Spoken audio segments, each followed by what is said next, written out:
In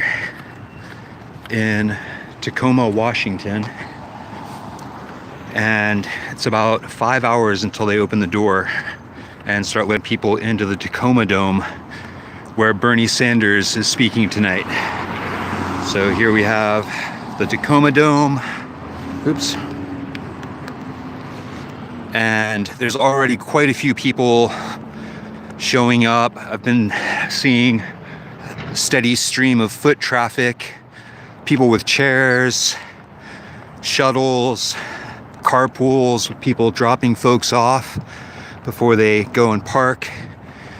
And there's obviously a lot of excitement about Bernie Sanders coming to the Northwest, because we're known to be somewhat progressive here in our politics. We have a certain line of belief that says we should have nice things, liberty,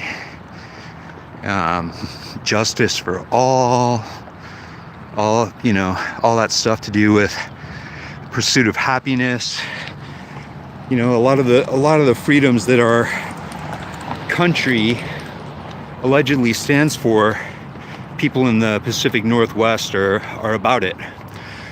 So there's already a little line here.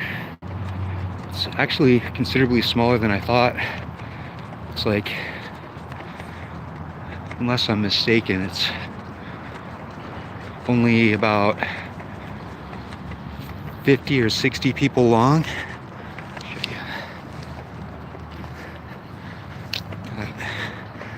Maybe 50 or 60 people. There's the front of the line. Mostly young people, it looks like. And these people over here at the very front are covered up with a Bernie Sanders flag. My guess is they may have been here for a while. Let's turn this around again. Oh man. So if you haven't been to the Tacoma Dome before, the Tacoma Dome is kind of up the hill from the bus station. So this area is kind of the port area. Just turn around here and give you a shot of the port. So I-5 is right over there. So that's a major north-south axis, I-5 is. And then we have a car museum. And right down here at the bottom of this hill where the bus stop is also where the port is, or part of the port. There's quite a few ports here. So anyway, Tacoma, Washington. For those of you who are keeping track of this sort of thing, I know some of you do because I talk about it a fair bit. So if you follow my channel, then you probably have heard me say things before about train tracks and interstates. So wherever you live, it's probably like where I am right here in Tacoma. You see that yellow truck there at the end of the road? Right there where that yellow truck is, that's the train tracks.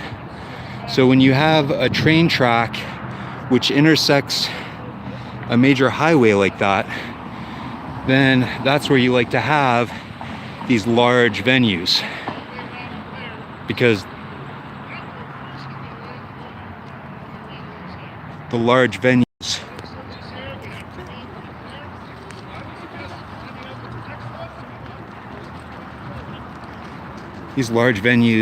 even though we use them for these sorts of events,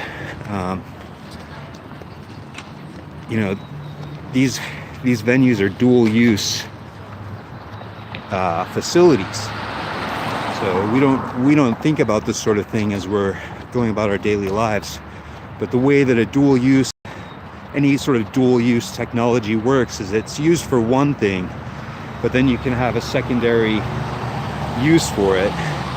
So like after Hurricane Katrina, FEMA used the I'm sorry, Louisiana, I don't remember the name of your dome, but they use the dome down there in New Orleans to concentrate people.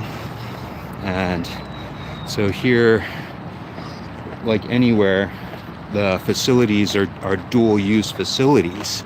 So if there was a huge earthquake or a volcano, or I don't know, an outbreak of coronavirus, then what you can do is use facilities like this for setting up makeshift hospitals or quarantine areas in case you have to,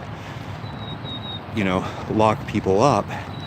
And that does happen.